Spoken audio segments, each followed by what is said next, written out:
زہے مقدر حضور حق سے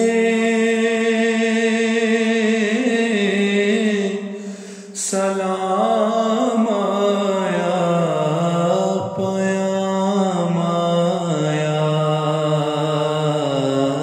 جھکاؤ نظریں،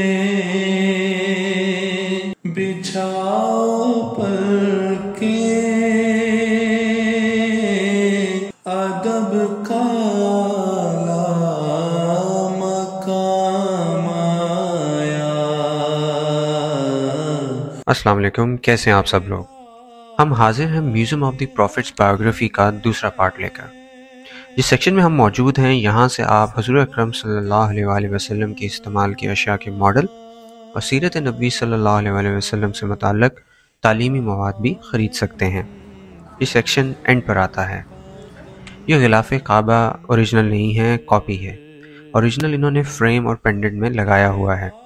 اس کے جینوئن ہونے کے سرٹیفکیٹس بھی ساتھ رکھے ہیں۔ اس ویڈیو میں ہم آپ کو حضور اکرم صلی اللہ علیہ وسلم کی زندگی میں مدینہ کا ماڈل، آپ صلی اللہ علیہ وسلم کے گھر کا ماڈل اور جو اشیاء آپ استعمال کرتے تھے ان کا ماڈل دکھائیں گے۔